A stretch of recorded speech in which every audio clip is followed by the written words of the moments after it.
Hey, good afternoon, guys. I see a couple of you guys are signed in, but I don't see names associated with it. Who's made it on so far? Who's with me? Hey, unmute yourself, guys, when you come in. I think I've got everybody unmuted. Kevin's here. Okay, cool. Kevin, welcome. All right, Kevin, we got someone else. There's me and you and one other person that we're waiting to find out who it is. It's Jason. Jason. Welcome, buddy. All right. Kevin and Jason. Hey, Jason, I think you're self-muted. If you can unmute yourself. Looks like John just got here. John, welcome.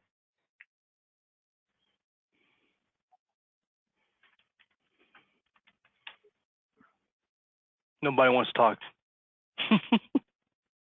Who's that? Michael. Michael Purifoy has made it. Okay. Hey, Michael, unmute yourself if you can, if you would. Jason, unmute yourself. John, unmute yourself.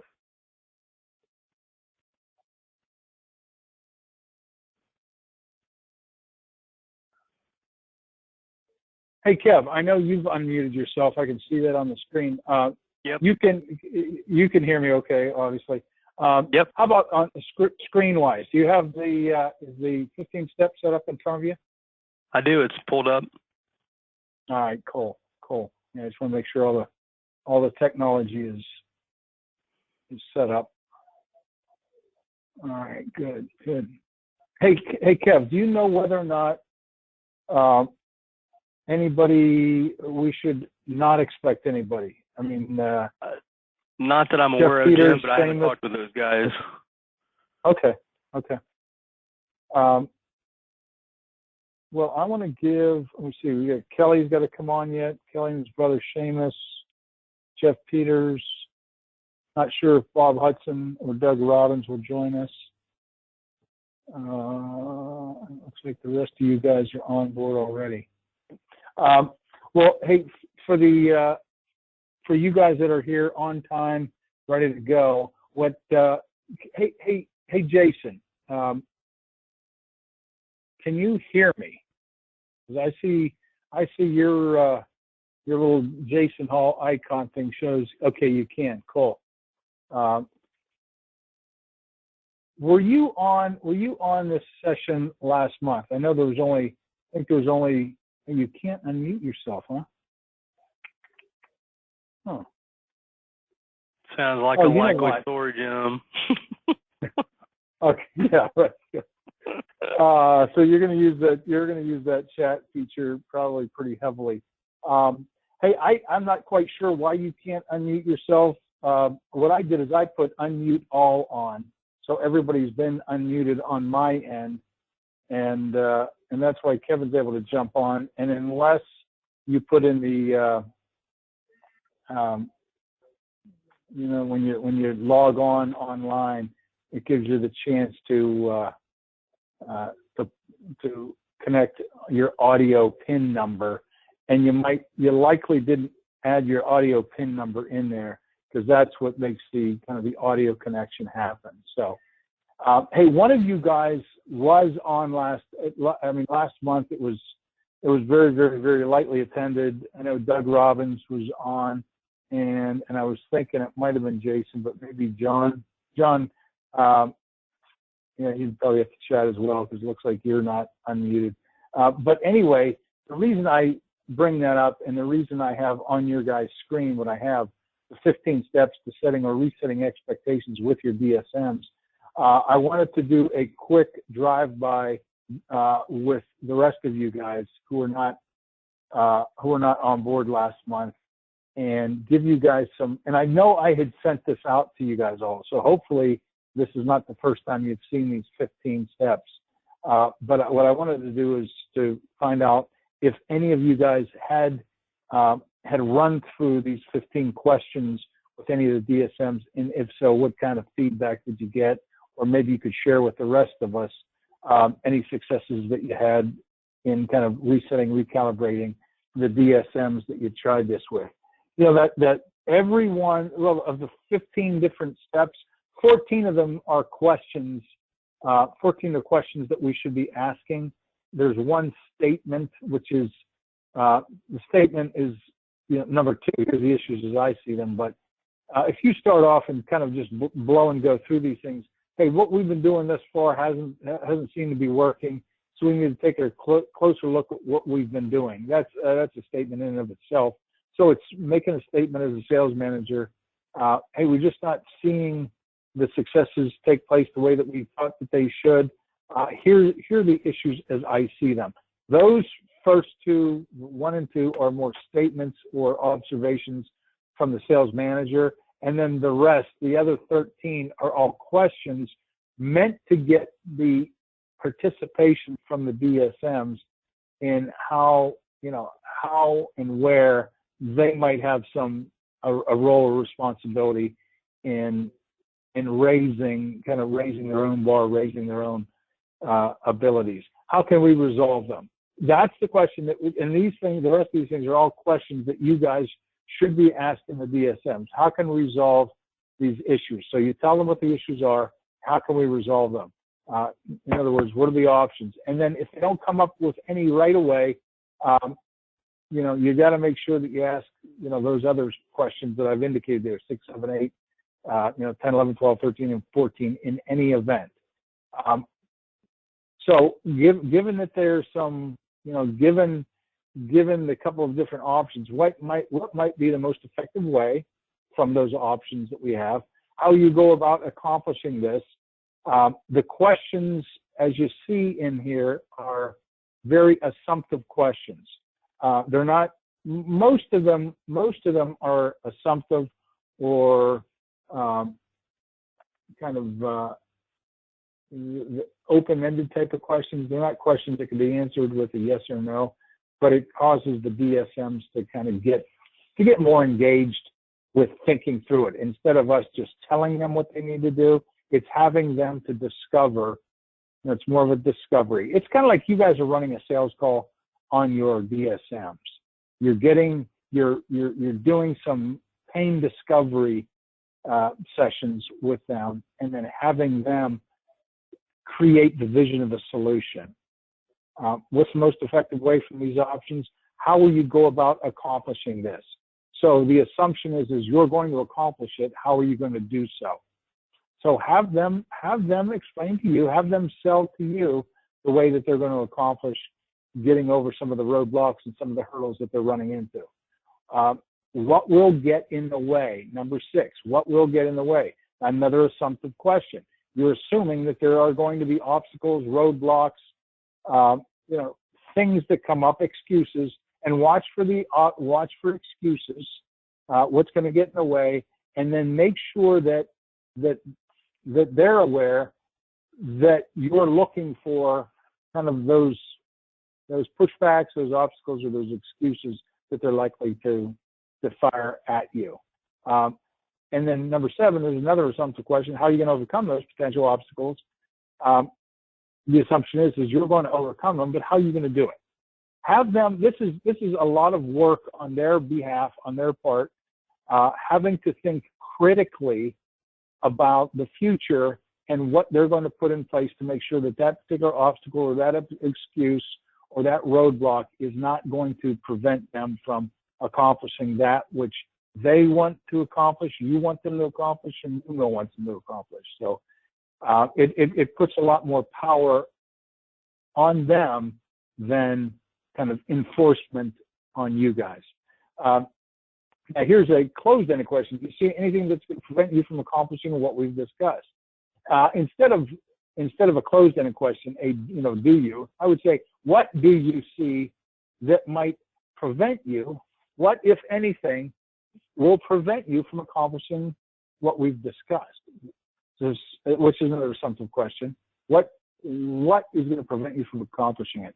That, again, is dealing back with the obstacles or the roadblocks. How will we measure the results? Have them put their fingerprints on how the measurement is going to come together. You want to know, because the only thing, guys, the only thing as a sales manager that we can control their, their direction and directives, but they have 100% complete control over their behavior. That's the one thing that they have within their control, is what they're going to do. We can't control results. We can only control the behavior to get us to the results. But how are we going to measure those results? What happens if the solutions aren't implemented? What happens if the solutions aren't implemented? So in other words, what happens, what's the likelihood, or what's the ramifications if some of those behaviors aren't put into place and aren't utilized? So it's like, and I'm sure some, if not all of you guys have children. It's like saying to the kids, hey, what's going to happen if you don't do your chores that you said you're going to do? Let's talk about what the consequences are going to be. So that's the same thing here. What happens if the solutions aren't implemented? What should our upfront contract be? Our agreement in advance, which is the upfront contract, and we should be very, very strong on our upfront contracts. Kind of lay out the ground rules, lay out the rules of engagement, the expectations. What should our upfront contract be on how we're going to, track, measure, and make sure that these behaviors are accomplished? What do I do or say? How do I bring it up? And what should the consequences be if it isn't accomplished? There again, it's allowing them to kind of it's kind of co-creating.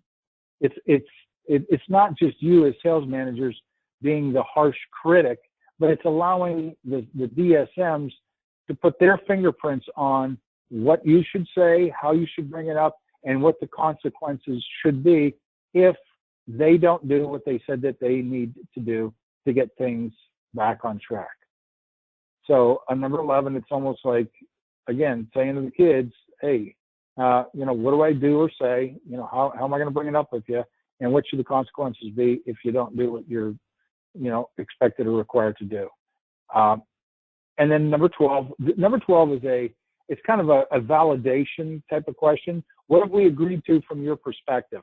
So the validation is to make sure that they understand completely what it is that they have just agreed to doing, and what they have agreed that you are going to do if they're not, doing what they said they're going to do, what the consequences might be, what the tracking and the measurement is going to be all about. So make sure that they've agreed, and then you ask them, what have we agreed to from your perspective? From your point of view, what have we just agreed to doing? So there again, it's an assumptive question that we have just agreed to something, and what is it from your perspective that we've agreed to? Make sure there's no wishy-washy, not quite sure, well, I didn't know that you wanted me to do that, or I didn't know this, or I didn't know that. No excuses. We have to agree in advance. It's the upfront contract. Number 13, another assumptive question. What, if anything, are you not sure about? There's always uncertainty, and I want to make sure that any uncertainty gets dealt with sooner rather than later. If there's some uncertainty, let's talk about it. What, if anything, are you not sure about?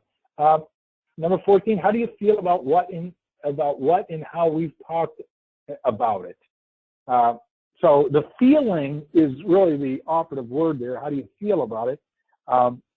You might get some responses that sound like, well, gee, Kev, I'm kind of relieved now that I've kind of been found out. There's almost some relief in talking through what is not being done that they all know should be getting done, but it's not getting done. There should be some relief feeling. Maybe there's some anxiety, but it's that emotional feeling that we want to find out. How do you feel about what we've talked about and what we're going to go about doing together? How do you feel about that? Make sure that everybody understands that this is not This is not a Kevin or a John or a Jason or a Michael or a Jim coming down on their, let's say, on them as a person, but it's coming down on their role as a DSM. So we want to be kind of hard on the numbers, softer on the individual, if that makes sense. We always want to be kind of hard on behavior, soft on the person, right? You love your kids, but you don't love their behavior sometimes, and so you have to correct it. How do you feel about what we talked about? And then number 15 is, how should I follow up with you? Or what's the best way to work with you on this? So this is not just a one and done of resetting expectations or setting expectations for the first time, but it's an ongoing process to make sure that this thing is started, and that there's going to be some kind of a sequence of kind of debriefing and revisiting of these to make sure that we're on board, that we're all on the same page, that if any help is needed, anything that we run into that we're having a difficult time, because you guys should always be there to be able to lend some help and some support, but they have to do their part. They have to do their behavior, whatever the behavior that you all come up with that helps to get them back on track. They have to be 100% in control of doing the behavior, and you just have to give them the reins to go out and do it, with the idea that you're going to follow up. How should I follow up with you? Or what's the best way for, to work with you on this? How frequently should we get together? And there again, you're looking to find out from them how important they're putting this, or how much discipline they have to this.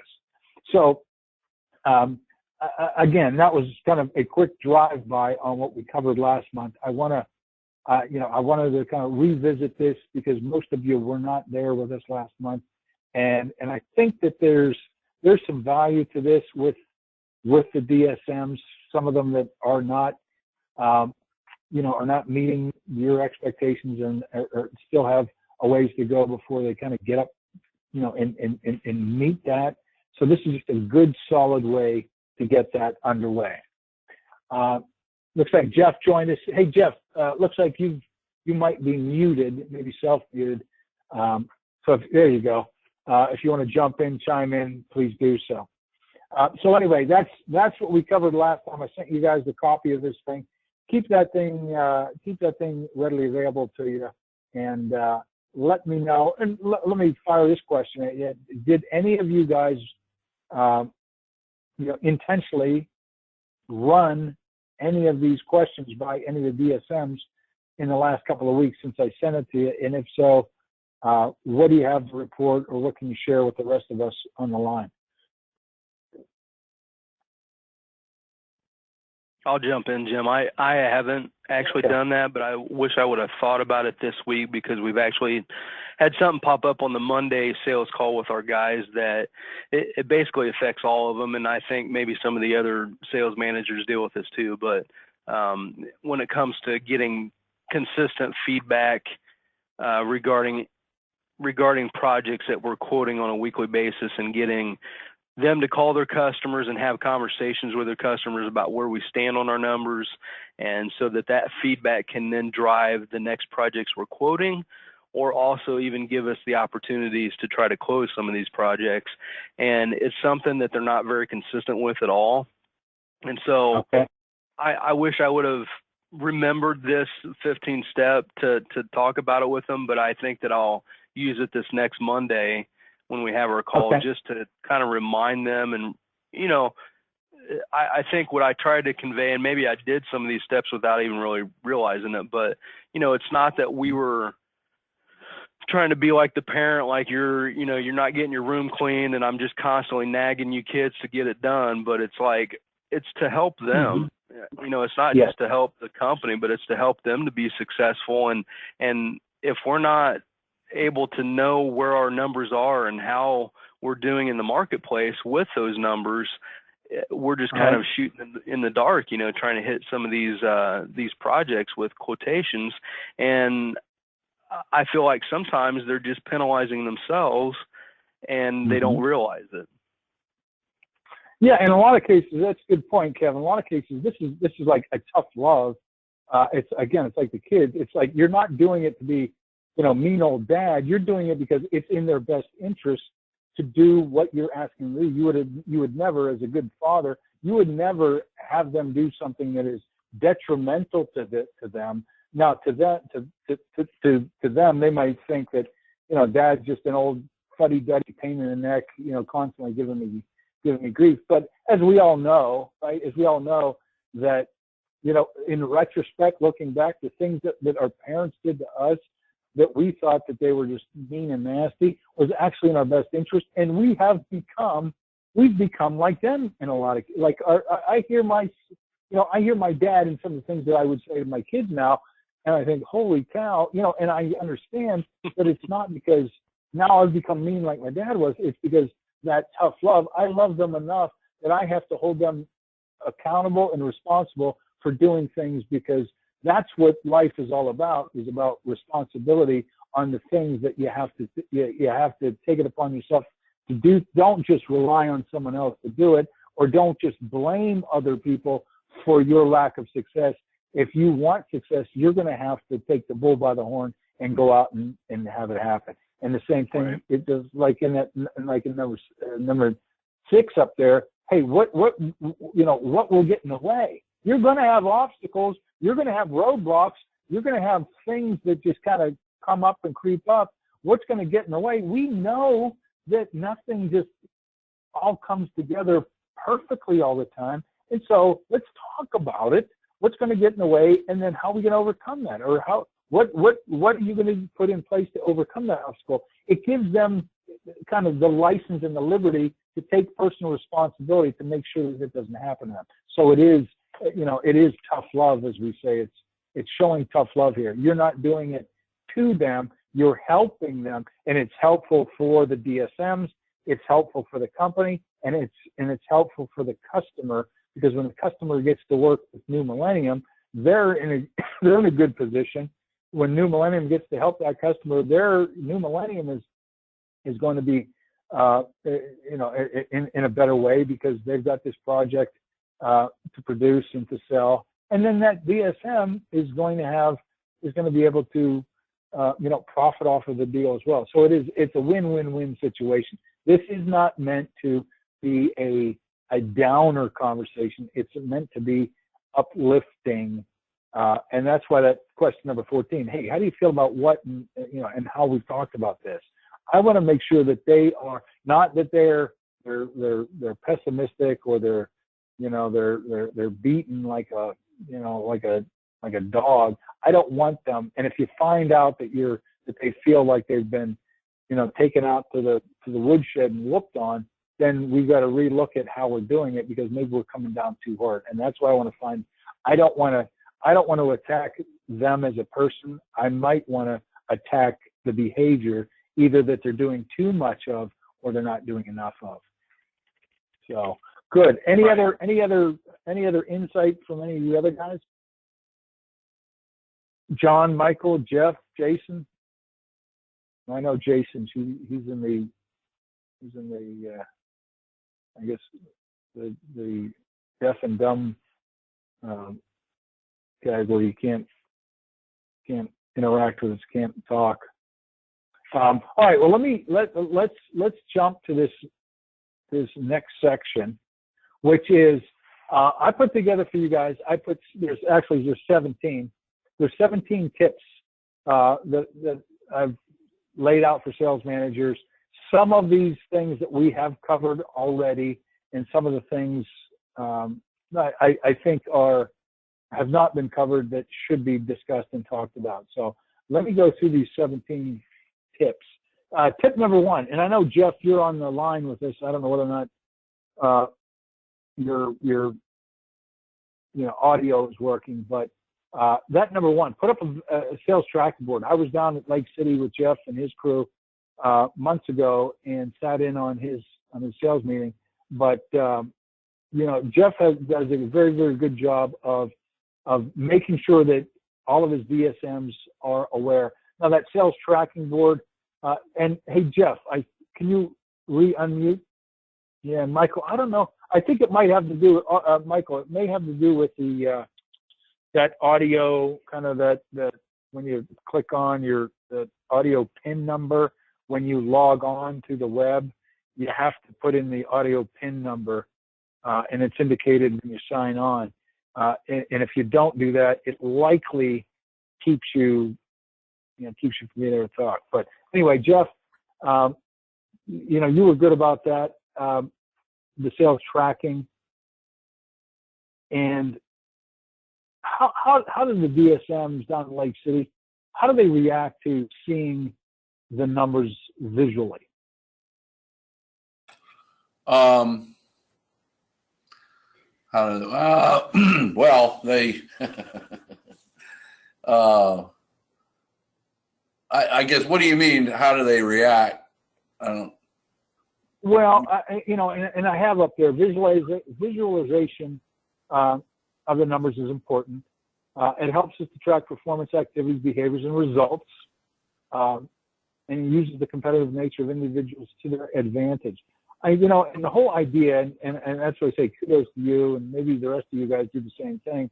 But I sat in Jeff's sales meeting when we were looking at kind of the opportunity board, and I think that what it does is it brings everybody together on the same page. The visualization is important. It's just not just talking about it, but it's actually seeing it.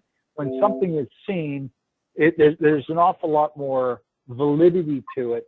And by having a sales tracking board, and I don't know if the rest of you guys have sales tracking boards present, but it's very helpful for the DSMs, for salespeople in general. And my opinion on it is those tracking boards should be public. They should be for public consumption. They should be posted regularly, names and content on there, because you know what, nobody, to that one where the competitive nature of individuals, nobody wants to see their name down near the bottom. It's the competitive nature of wanting to kind of rise up towards the top. And that's the whole idea of having the sales tracking board.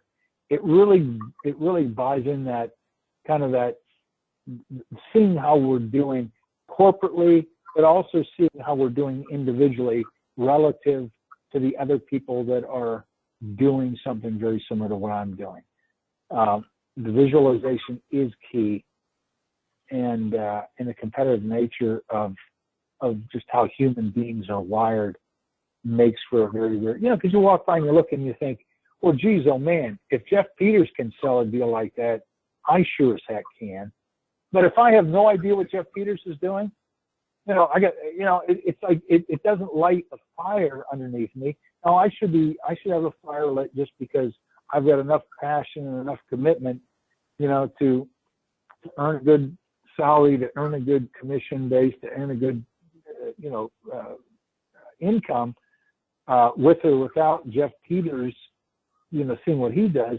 However, that's kind of the, it's just determining how I'm doing relative to somebody else.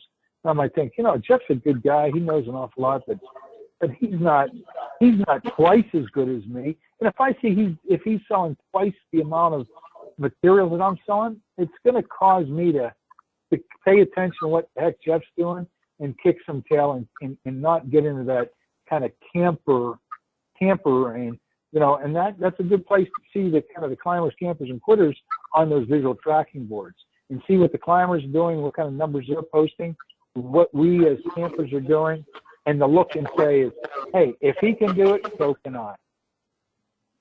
Now, the one thing, I guess I kind of get what you're saying now, but like on our Monday meetings, we put out those standings for the week before, and then okay.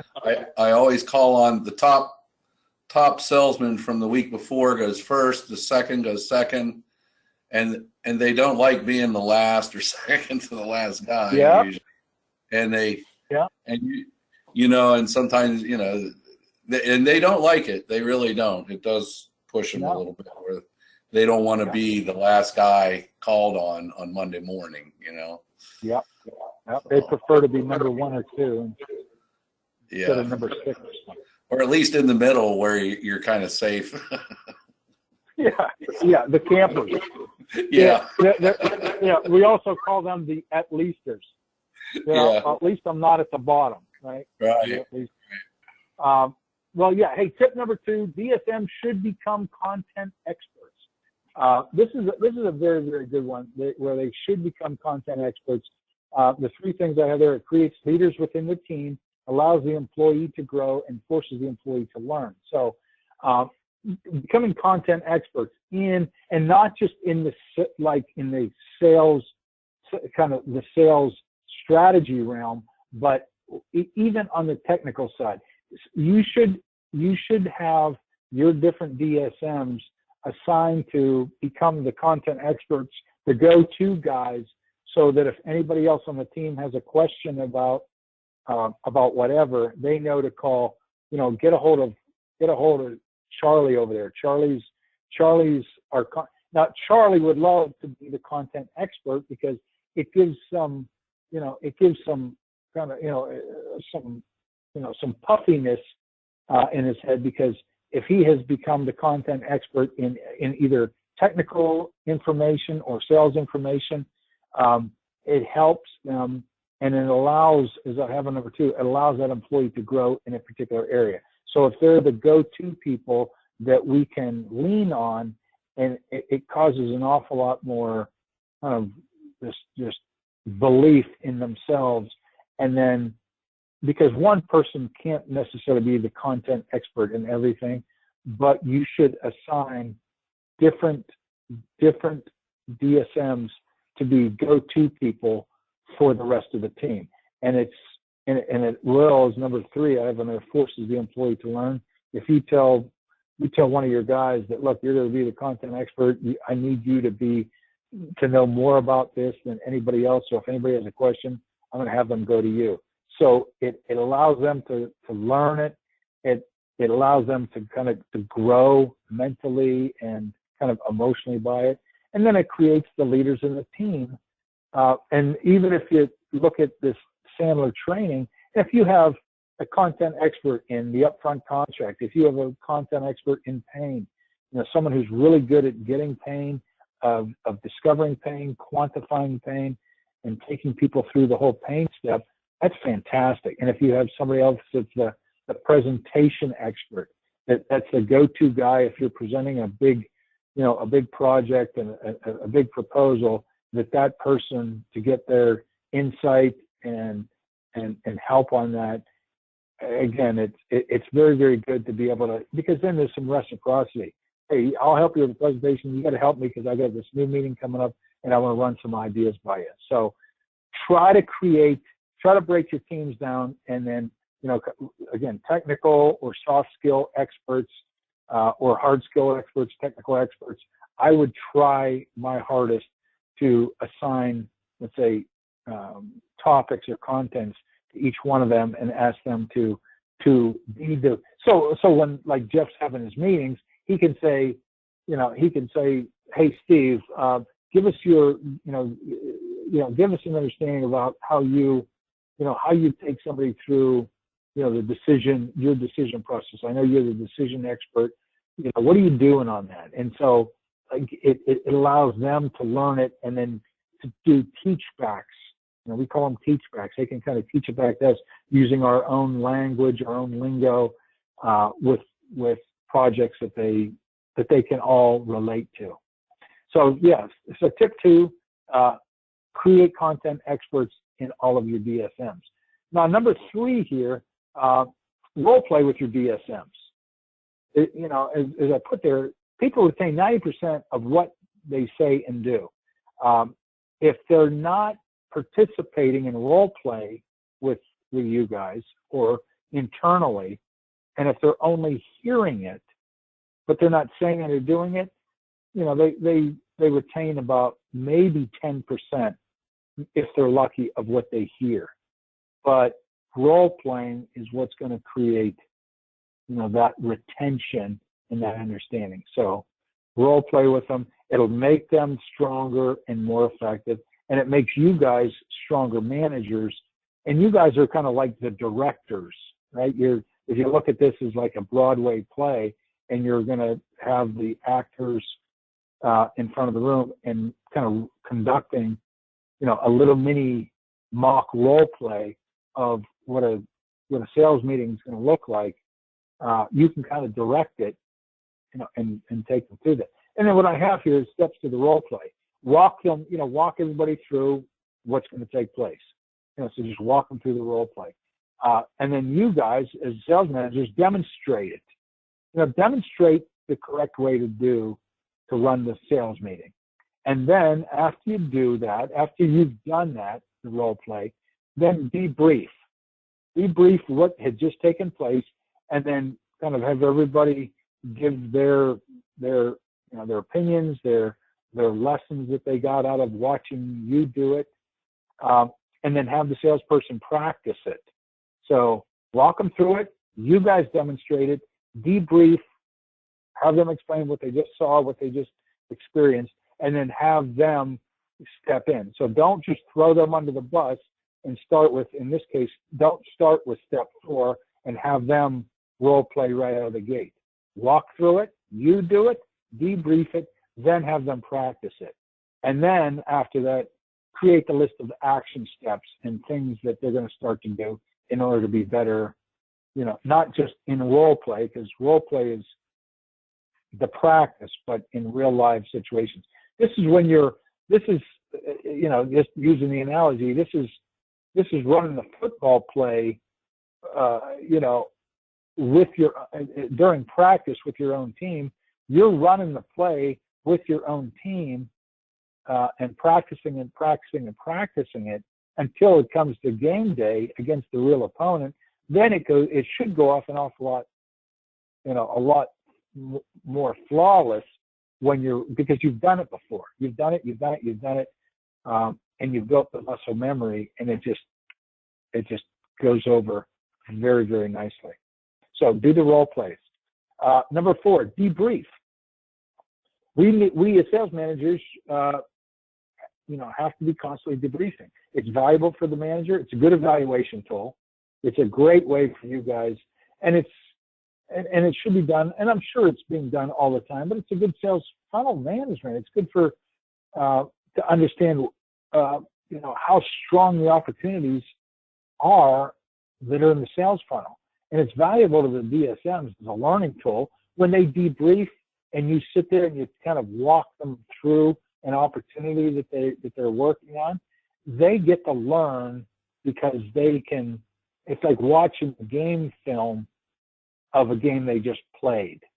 So it's valuable for them to learn what went right, what went wrong. So on the things that went right, they can duplicate their successes, and then things that went sideways or went south on them, they can look back at them in a debriefing mode, and they're looking at the game film and saying, oh, I see where I missed this play, I missed this block, I did this, I did that, and that's a great learning tool.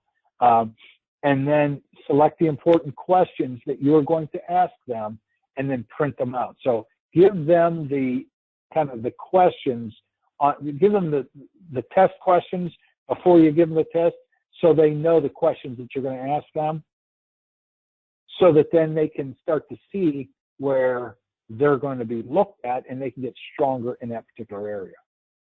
Number 5, and this goes back again to what, when I was mentioning about being down in Lake City with Jeff, conduct productive sales meetings. And I know that you guys all do that, likely every week. But the 2 things on that is make sure you have a clear agenda for your meetings, and I know, Jeff, you did, and create a meeting template. Very, very, very helpful for DSMs or anybody in sales to run productive meetings, not just meetings for the sake of getting together and earning some time, but have a clear agenda of what you're going to cover, and then have a good template for how each meeting's going to go. Nobody likes meetings just for the sake of meetings. It's got to have a purpose and objective to it. Number 6, have a coaching plan. And now I have there in the red copy the Divine assessment, because every one of the DSMs, and you guys were as well, assessed using the Divine tool that we ran last year.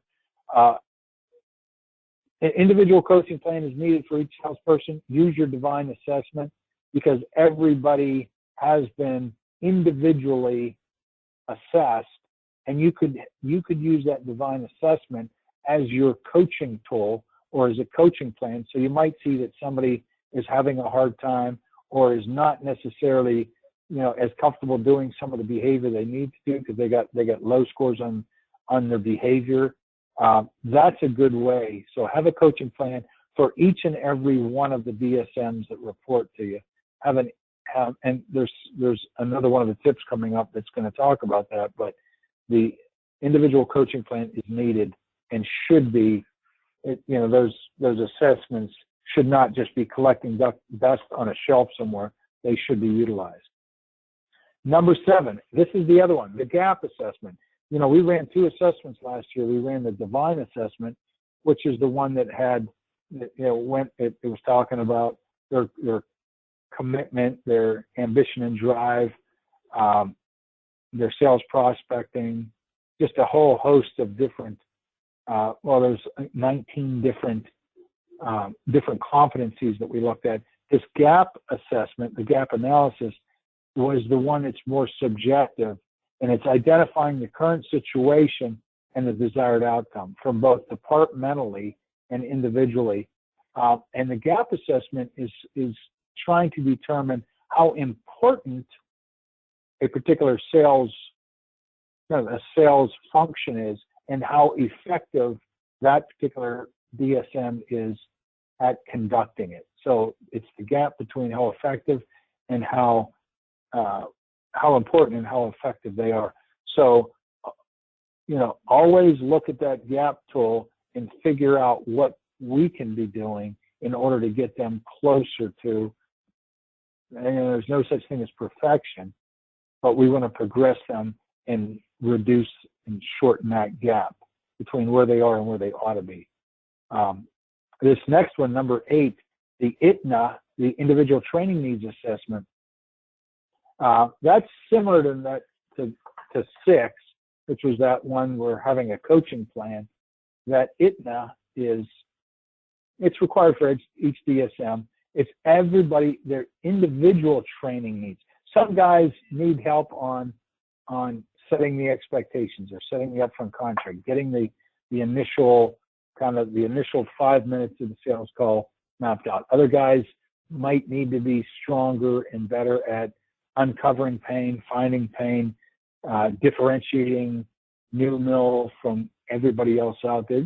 Just all the differences, but it's taking a look at either the divine or the SCAP tool, and then making sure that everybody has their own training needs looked at and then helped. Your job is to help them with the behavior of getting better. Number 9, manager field development.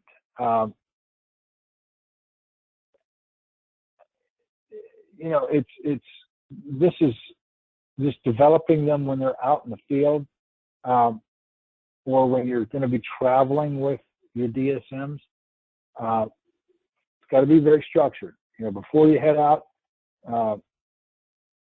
before you guys are going away, the morning of, during the call, after the call, the dinner, and then post-call, it's like breaking it down so that you can do kind of that development in the field with the DSMs. Very, very important. Number 10, the joint sales calls. This kind of goes in conjunction with 10. Joint sales calls.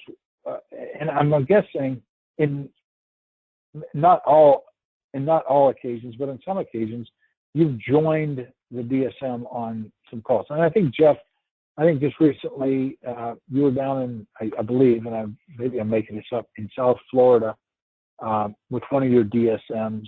I'm drawing a blank of who it was, but running a joint sales call with you guys. And these are the 5 pieces of it: is the observation of the call, the illustrations, giving them illustrations that the issues that they had, the problem issues that they ran on or that they had, giving them strokes, what they did well, and then kind of the service offering of what New Mill can do for them. For your joint sales calls is a great way to see what kind of help that they might need, because it's very much based on what you're observing taking place. You are not there, let's say, to rescue your DSMs on a joint sales call. It's not for them to get to a certain point and then say, oh, well, I've got Michael with me. He can jump in and rescue me. This is not a rescue piece. It's a piece to see how well they're doing, just to be able to see them in action. Because otherwise, if you don't do that, we have no idea. We just have to take their word for it, what happened on the call. But you've got to be good at the observation, the illustrations, the areas that they have some problems in, what they did well in the stroke, and then the service offering piece is how they're defining and describing New Millennium and how they're presenting New Millennium service offerings to the prospect. Number 11, onboarding a new DSM. Very large investment. Very, very important. And I know that we're kind of in the throes of that with some of the new DSMs coming on board, or potentially some new DSMs coming on board. So it's a large investment. We got to get them up to speed in an organized way. Have a very, very, and number 3 there, day-to-day printed activities and agendas.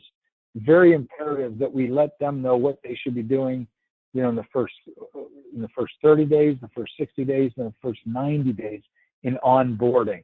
This is what's expected of you. You should know this. In the first 30 days, I'm going to test you, or going to assess you or evaluate you, how well you're doing that.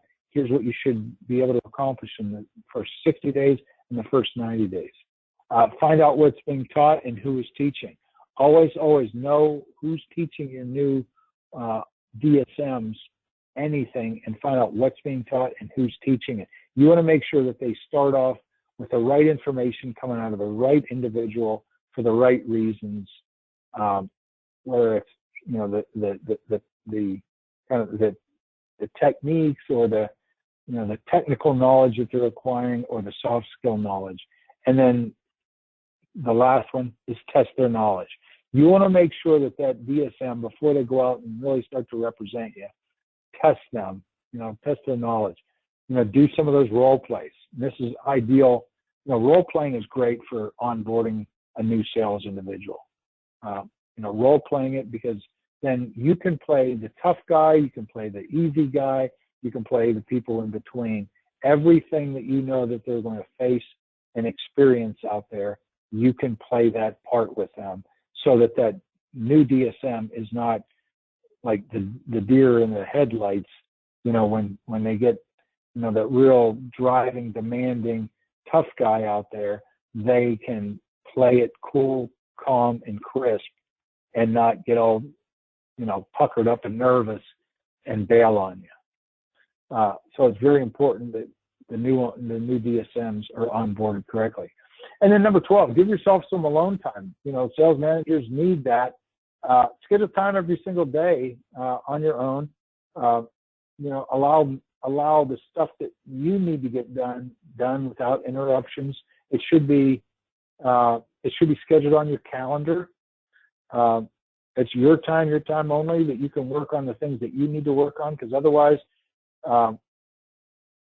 you're likely just putting out fires or dealing with the urgent pieces. You need some of that kind of no pay time activity, so that you can do your own planning and your own strategizing without being interrupted. And again, it helps you stay ahead of the game.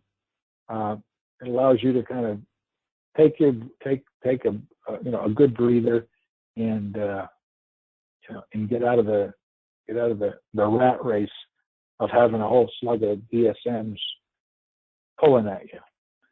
19, create a list of activities. Have the list, what your DSMs are required to do: quarterly, monthly, weekly, and daily. And I know that I went through it with you guys a number of months ago, the 100 sales management musts. And that's really the must list, the 100 must list, the things, and those things in the 100 sales management musts were broken down in the same thing: daily, weekly, monthly, quarterly, and how frequently some of those to-do activities should be taking place. How and when they're doing it, plan versus, whether they plan for it versus being reactive to it. Make sure that the things that they, are planning for are getting done. And that should free up some time so when you have to be reactive, you can react. But I don't want it to be all reactive because then you never get things completed. Understanding what needs to be accomplished and how to achieve it. So creating a list of to-dos and break it down daily, weekly, monthly, and that should be part of your daily journal. 14, set clear expectations. Set clear upfront contracts. Agree upfront to the expectations with your DSMs. Have benchmarks for your expectations, and then manage them. That's the operative one there. Manage the expectations. You can help them do their behavior, and their behavior is what they have 100% complete control over, but set clear expectations of what they're going to do, agree to it up front, agree to what the expectations are going to be, and then make sure that you have benchmarks along the way, and then manage accordingly. The top objections, number 15. This is a very, very good one, and especially for the new DSMs or the ones that are having trouble. Identify the top objections that New Millennium DSMs normally run into. Identify what they are. Have the team create a process and/or scripts to overcome them. This is good for them to put their kind of fingerprints on it and to help co-create it. And Jeff, in some of in their sales meetings, those Wednesday morning meetings, that would be an ideal time, or on Monday meetings when you get together with them, have them come up and create. Or hear what are the top objections, and then have some involvement to co-create. What are some of the scripts and what are some of the things that we should say when we hear that? Because very likely they're common objections, they're common pushbacks, and so if it's going to be helpful for one, it should help all of them. So we all know that many of the DSMs, if not all the DSMs, are hearing some of the same type of objections. Let's just get them out. Let's not be shocked and surprised when we hear them because we've practiced them. And there again, that's good role play material. You play the objecting prospect or customer and see how well they do it. And then lastly, number 3 there, capture the best practices on video or audio. And when you see one of your DSMs that has a great way to handle an objection, capture it, record it, and then make that a part of the kind of the learning tool. So when you're bringing on somebody new, you can have them see what to say, how to say it. The intentional pauses, the intentional reversing or negative reversing that comes into play there. The best practice should be caught on video or audio, so you don't. So you start to create an archive of some of those pushbacks that they tend to get. Number 16, scripts. Now, one of the things I'll tell you about Sandler is not a scripted sales process. It's more of a process. It's a sales process, not a sales script. But in scripting here, identifying the key situations in the process, and then have the language or the lingo that works best, and then have them put their own words or their own lingo or language onto it. Create scripts based upon situations, on certain situations. We don't want these people to go out to all the DSMs to go out and sound like they're robotic. We don't, and that's not, and unfortunately, too many people that are script based are sounding robotic. We don't want that. We want people to sound inquisitive, interested, and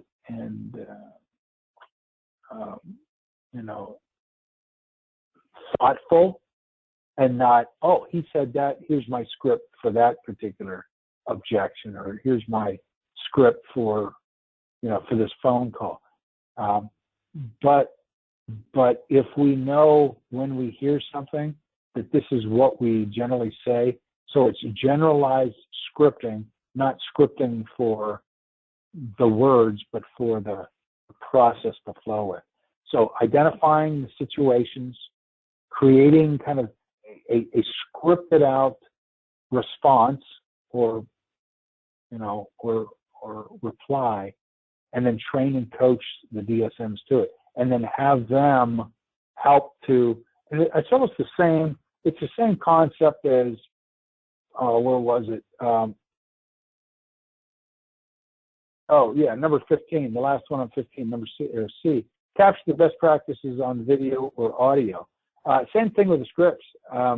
If you could capture that on video or audio in how somebody is saying or doing something, and then having someone else to be able to see it, hear it, and understand it, and then they put their own words together to make it sound very, I don't know if the word's eloquent, but to sound natural coming out of them.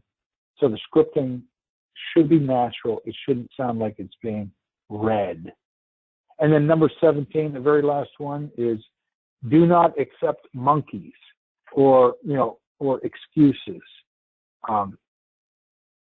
For sales managers that accept excuses or accept, these kind of bogus monkeys, just don't accept them. And as a point there, I have the response, hey, take 30 minutes and think about several different options. So when they give an excuse, I want to just put that back in their lap. Well, I couldn't get a hold of this guy, or they wouldn't give me their number, or they wouldn't do this, or they wouldn't do that. All right, well, take 30 minutes and think about several different options that you could have responded with. Give them the liberty to figure out that there were some options available to them. But if they know that as sales managers, you're just going to accept the excuses, you're training them to use them time and time and time again. And I know that we talked about raising kids, but if you start accepting your kids' excuses about everything that they did that they shouldn't have done, or they didn't do that they should have done, and we say, oh, okay, well, that's a good excuse. Well, we're training our kids that, oh yeah, well, dad's easy. He's a pusher. Well, he accepts that excuse. They may not think along those lines, but they're not so dumb that they don't then use it again and again and again. And then here's another one to use, that, hey, if I wasn't here, what would you do? Right? If you didn't have me to lean on, what would you do in a situation like this? Give them the license to come up with how they would, if they were in your shoes, if I wasn't here, and if you had my role, my responsibility, what would you do? So there again, it's reversing it and putting it back on them. And then also the delegation skills. You're delegating to them the ability to think on their own, to use their critical thinking skills. And I know, having worked with a lot of these DSMs for the better part of the year now, you've got a lot of good critical thinking people out there, and it's time that we start to delegate some of the skills back to them and have them, instead of giving us excuses, having them come up with alternatives or options, and not just accepting their excuses because, gee, boss, it got tough, so, I bailed out. What could you have done instead of bailing out? Give me a couple of different options. Or if I wasn't here to help bail you out of this, what would you do? Kind of put the onus back where it belongs on them, and not be the excuse taker. All right, I think, I'm going to say, I think 17 is what I told you. We just wrapped up 17, and it is about 4 o'clock on the nose. So I've wrapped it. Questions from you guys? Jason, Jeff, John, Kevin, Michael. And I know Michael can't talk. I don't think Jason can. It's not because you can't talk, but you can't get through because the audio pin wasn't enabled. I think, John, you might be available. But any feedback, comments, questions? Are you guys still there, by the way? I must be the only one that can talk. Yeah, Go. I'm still here. And no, I think dialed these back are a in, lot of Jim. good I points. think I can on my end now, but yeah. Okay, Johnny, thank you. I'm Any here. questions, comments? All right, thanks, Jeff. Hey, I've recorded this. I'm gonna shoot it off to you guys. I'll shoot off the recorded version along with the the slides so that you guys can kind of keep those things in your in your folder, your Sandler folder. I am going to be on with the DSMs this Friday. I don't have the DSM folder in front of me to see what program I developed for those guys for this Friday. But yeah, this Friday is my next session. I'm going to probably be working with those guys. Oh my goodness, what did I deal with those guys just a couple of weeks ago on? I think that that SODAR program that I introduced to those guys last time. I don't know if any of you guys were on it, but I dealt with SODAR. It's another acronym, SODAR, for third party understanding and getting third party pain stories out of our customers that we can utilize to help kind of develop even more business with the current accounts or with other accounts. So I want to do a deeper dive into that on Friday. So that's what I'm going to be working on. And if I don't have any questions from any of you guys, have a great rest of the week, a great weekend, and hopefully I'll get you guys back on the line this Friday. All right? Same to All you, right, Jim. guys. Thanks. That's it. All right. You bet, guys. Thank you. Bye. All right. See you guys.